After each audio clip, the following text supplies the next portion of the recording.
లోపలిగా వచ్చిన తర్వాత వాళ్ళు చూసేవారు రెండు ఆస్పెక్ట్సే. ఆయన మన కస్టమ్స్ కమిషనర్ కూడా అదే మాట్లాడాడు. ఇది కాక ఇంకో అంశం ఉంది అక్కడ. మినిస్ట్రీ ఆఫ్ షిప్పింగ్ అనేది ఏంటి, షిప్లో ఒక బియ్యమే కాదు కదా, చాలా ఉంటాయి. సో షిప్ని ఆపేమంటే ఎలా సాధ్యపడుతుందని వాళ్ళు అడిగారు. ఇక్కడ దాకా తెచ్చుకోవటం దేనికి అని ఒక ప్రశ్న అయితే, అసలు ఇన్ని అంశాలు ఉంటాయని ప్రపంచానికి తెలియచెప్పడానికే పవన్ కళ్యాణ్ ఇది చేశారనేది మరో వాదన. లేకపోతే రాష్ట్ర ప్రభుత్వంలో చెర్నాకోలు తీసుకుంటే కానీ పనిచేయని అఫీషియల్ మెషినరీ ఉన్నప్పుడు వాళ్ళని కదిలించడానికి ఆయన ఎత్తుగడ వేశారనేది ఆయనకి తెలియక కాదు. ఇవన్నీ ఈ మొత్తం నిబంధనలన్నీ తెలుసు, తెలియక కాదు. బట్ ఇవాళ గవర్నమెంట్ ఆఫ్ ఇండియా ఇన్వాల్వ్ అయిన తర్వాత స్టేట్ గవర్నమెంట్ మూవ్ ఎలా ఉంటుంది, మీ కూటమి ప్రభుత్వం ఎలా వ్యవహరించబోతోంది?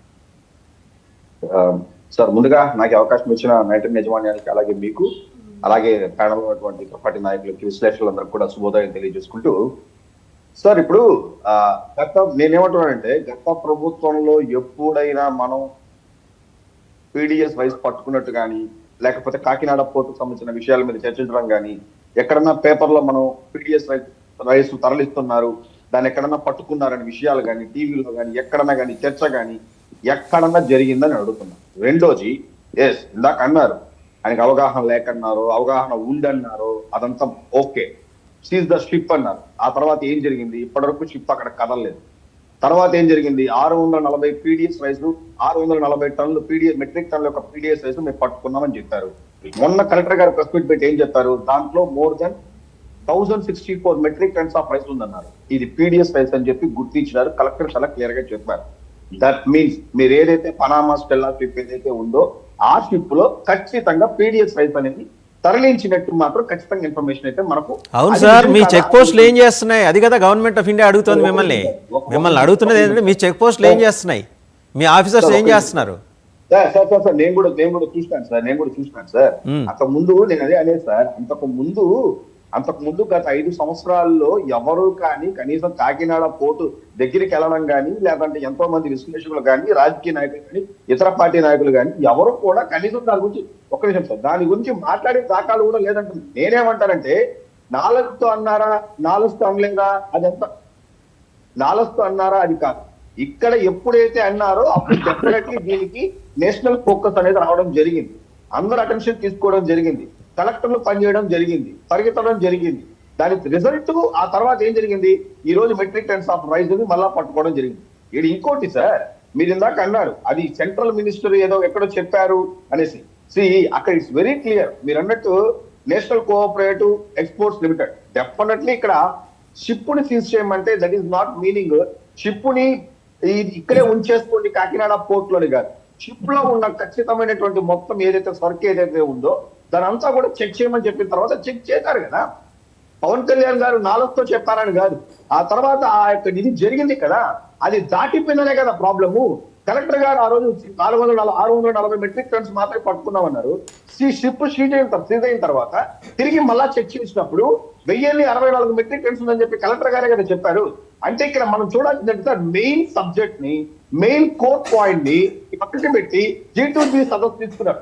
100% G2G సదస్సు తీసుకున్నట్టయితే అదేది కేవలం రైసే కాదు, నేను చూసాను ఇందాక కూడా, అదేదో కేవలం సౌత్ ఆఫ్రికాకే కాదు, అది చాలా కంట్రీస్ ఉంది. మలేషియా, నేపాల్, కెమరూన్, ఆ తర్వాత గునియా, ఫిలిప్పైన్స్, చాలా కంట్రీస్ కూడా ఉంది. ఇంకోటి కూడా ఏంద్రా అంటే non cosmetic rice, white rice, broken rice ఇలాంటివంతా కూడా మనం ఎక్స్పోర్ట్ చేయొచ్చు అన్నారు. ఇక్కడ మన పాయింట్ ఏంటంటే మనకున్నటువంటి commodities of essential goods act ప్రకారం భారతదేశం తరపు నుంచి పీడిఎస్ రైట్స్ 1 కిలో తరలించినా కానీ అది తప్పే. పట్టుకున్నారా, దాటినిపోయినారా అని కాదు సార్. మనం ఇప్పటివరకు కూడా మనం ఎంతో మిలిటరీ ఫోర్సెస్ కానీ ఎంత ఉన్నప్పుడు కూడా మనం బార్డర్స్ లో ఎక్కడో పట్టుకుంటాం. ఏంటి ఊరు దాటిన పట్టుకోవచ్చు కదా, ఊర్లో ఉండి పట్టుకోవచ్చు కదా, హోటల్లో ఉండి పట్టుకోవచ్చు కదా అని మాట్లాడతామా? భారతదేశం దాటకముందే పట్టుకున్నారని చెప్పి మాట్లాడతామా? సో కాబట్టి ఎక్కడో ఒక చోట ఒక స్టార్ట్ జరిగింది. ఈ రోజు భారతదేశం మొత్తం మెరుపుల మహేష్ గారు మీరు ఒక వెసులుబాటు ఇస్తున్నారు. ఏంటంటే మీరు 3 చెక్ పోస్టులు కూడా దాటించి లోపలికి తీసుకెళ్ళండి, మేము లోపలికి వెళ్ళిన తర్వాత 250 నాటికల్ మైల్స్ తర్వాత మేము పట్టుకుంటామని.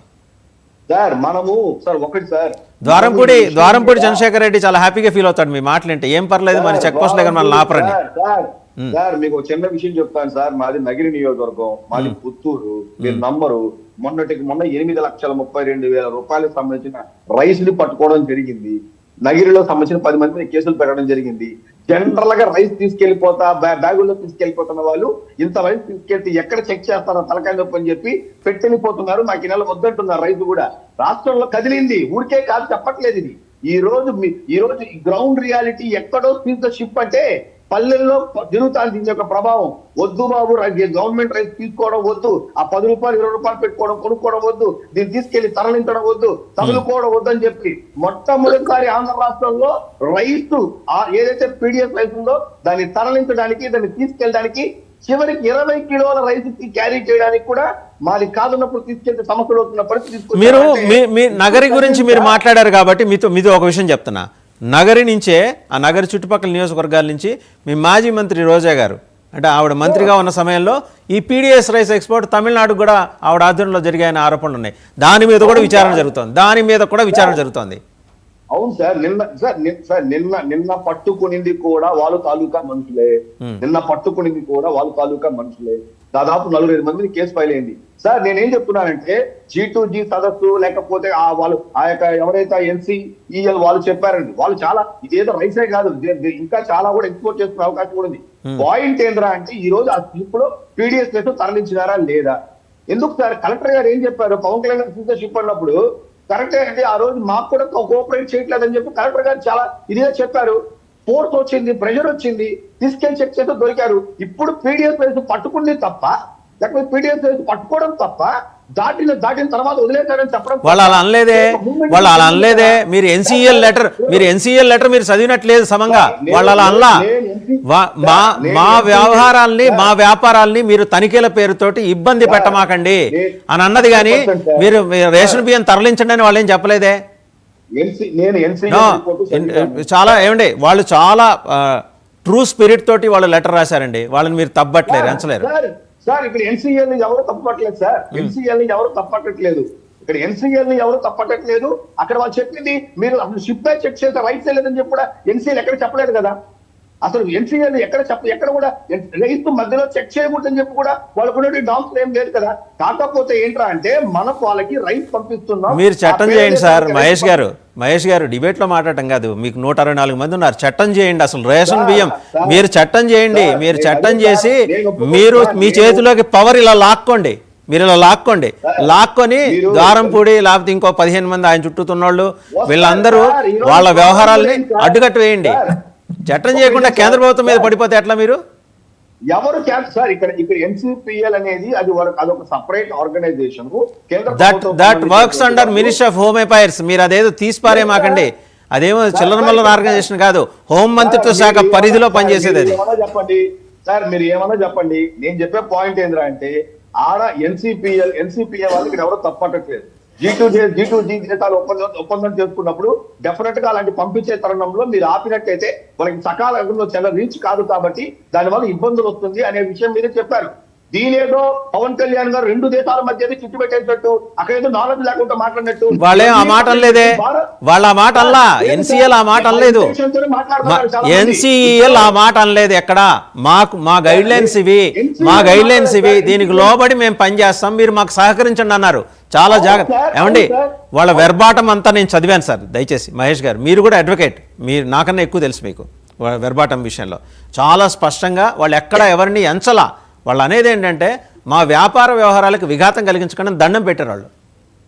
సార్ ఇప్పుడు నేను ఆ యొక్క ఆర్గనైజేషన్ కానీ వాళ్ళు తప్పట్టట్లేదు. నేను చెప్పే పాయింట్ ఏంద్రా అంటే ఈ రోజు అది చెప్పడం వల్ల ఒక మూవ్మెంట్ అయితే స్టార్ట్ అయ్యిందని నేను చెప్తున్నాను.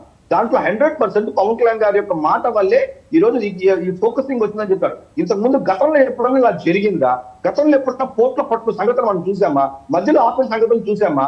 అవన్నీ పక్కన పెట్టేసి వాళ్ళతో ఇబ్బంది అన్నట్టయితే ఇంకా ఫర్దర్ గా ఉన్నప్పుడు ఇంకొంచెం జాగ్రత్తగా ఉంటారు. బిఫోర్ లోడింగ్ ఇంకా మీరు ఎక్కువ చెక్ చేస్తారు. పోర్ట్ లోపలికి రాకముందే చూడాల్సిన పరిస్థితి తీసుకొస్తారు. ఎవ్రీథింగ్ జరుగుతుంది కదా సార్. ఈ రోజు పీడిఎస్ రైతు మీద ఆంధ్ర రాష్ట్రంలో 10 కిలోలు తరలించాలన్నా కానీ చుక్కలు చూపించే పరిస్థితి తీసుకొచ్చింది మాత్రం పవన్ కళ్యాణ్ గారు చెప్పిన తర్వాతే. అంతకు ముందు దీనికి స్కోపే లేదు, దీని మీద చర్చ లేదు. గత 5 సంవత్సరాల్లో ఎక్కడైనా మీరు న్యూస్ పేపర్ లో కానీ, ఎక్కడ యూట్యూబ్ లో కానీ, ఎక్కడైనా సోషల్ మీడియాలో కానీ పీడిఎస్ రైస్ పట్టుకున్నట్టు దాఖలు ఎక్కడ ఒక్క కేసు ఫైల్ ఏందో చూడండి. అంతకుముందు కూడా ప్రభుత్వాలు ఏం పనిచేయలేదంటారు మీరు. 47 నుంచి ప్రభుత్వాలు ఏం పనిచేయలేదంటారు. ఒక్క కిలో రైస్ కూడా పట్టుకోలేదంటారు ప్రభుత్వాలు. పవన్ కళ్యాణ్ గారు మాట్లాడిన తర్వాతే పీడిఎస్ రైస్ కి యొక్క తరలించేదానికి డిస్కషన్ అయితే వచ్చింది, ఫోకస్ అయితే వచ్చింది. గతంలో ఏం జరిగింది, 14 ముందు ఏం జరిగింది, అది ఏం జరిగిందో మాకు అనవసరం. అవి ముట్టుకోరు. 14-19 మధ్య జరిగింది కూడా ఏం మాట్లాడరు మీరు. 14-19 మధ్య జరిగింది కూడా ఏం మాట్లాడరు. మా అధినేతకి పవర్ వచ్చినప్పుడు, మా అధినేత డిప్యూటీ సీఎం అయినప్పుడు, తర్వాత కోర్టుకు వెళ్ళినప్పుడు